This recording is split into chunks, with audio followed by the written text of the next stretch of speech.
Hello guys, welcome to Sumanth talks. అయితే మరి RCB Punjab అయితే మ్యాచ్ వర్షం పడడం వల్ల సగానికి సగం నాశనం అయిపోయిందనమాట. సో అదేదో వర్షం కంటిన్యూగా పడిపోయినా మనకు అంత బాధ ఉండేది కాదు.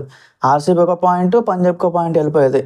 సో హోమ్ గ్రౌండ్లో మ్యాచ్లు ఎందుకు ఓడిపోతున్నారో అనేది ఈ వీడియోలో చెప్తాను. ఫస్ట్ వన్, టాస్ ఓడిపోతున్నారు గైస్. టాస్ ఓడిపోవడం వల్ల ఏంటంటే ఫస్ట్ బ్యాటింగ్ చేయాల్సి వస్తుంది. చిన్నస్వామి స్టేడియంలో ఫస్ట్ బ్యాటింగ్ అంతా కూడా అసలు అంత అనుకూలించదు అనమాట. చాలా క్రాక్స్ ఎక్కువ ఉంటాయి, అలాగే డ్యూ చాలా తక్కువ ఉంటుంది. అసలు చాలా కష్టం ఫస్ట్ ఇన్నింగ్స్ బ్యాటింగ్ చేయాలంటే, చాలా కష్టం అనమాట.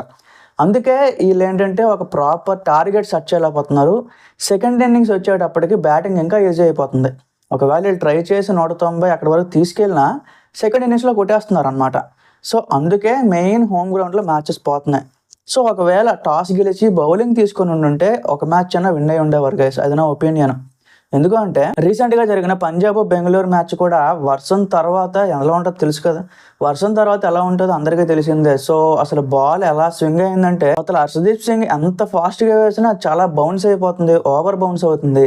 సో సాల్టో ఆడలేకపోయాడు, కోహ్లీ ఆడలేకపోయాడు, ఒక ప్రాపర్ ఓపెనింగ్ అయితే రాలేదు. అక్కడే మ్యాచ్ సగం పోయిందనమాట.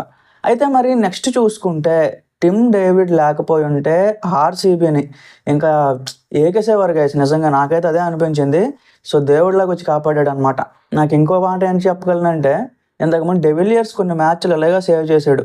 సో డెవిలియర్సే ఒక్కసారి వచ్చి వెళ్ళినట్టు అనిపించింది అనమాట. అయితే మరి టిమ్ డేవిడ్ ఒక్క మ్యాచే పర్ఫామ్ చేయలేదు. ఇంతకు ముందు జరిగిన ప్రతి మ్యాచ్లో కూడా తన నుంచి ఎంత అయితే ఇవ్వాలో అంత ఇచ్చాడు. ఇక్కడ మనం ఎవరిని పట్టుకోవాలంటే లివింగ్స్టన్.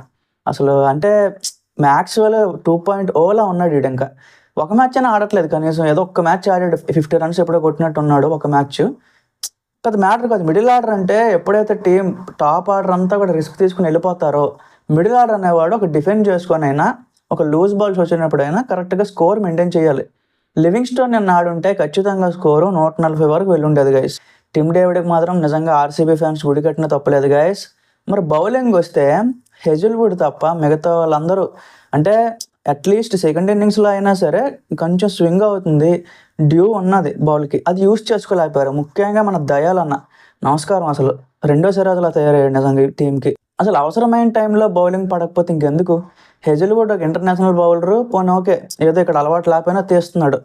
భువీ కూడా 2018, 2019 ఆ ఇయర్లో ఎలా ఆడేవాడో సేమ్ అదే రకంగా బాల్ డాట్స్ పెడుతున్నాడు అట్లీస్ట్.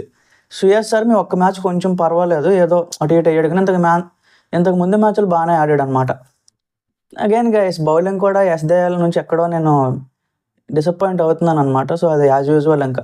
అయితే ఓవరాల్గా మ్యాచ్ చూసుకుంటే ఒక్కడి గురించి మాట్లాడుకోవాలి, టిమ్ డేవిడ్. అలాగే శ్రేయస్ అయ్యర్ కూడా ఒక మంచిగా క్రెడిట్ ఇవ్వాలి గైస్. కరెక్ట్గా బౌలింగ్ అయితే యూస్ చేసుకున్నాడు. ఏ బ్యాట్స్మెన్కి ఏది ఇవ్వాలి, లేకపోతే ఏ బ్యాట్స్మెన్కి ఎలాంటి ఫీల్డ్ సెట్ పెట్టాలి కరెక్ట్గా ఆలోచించి పెట్టాడు.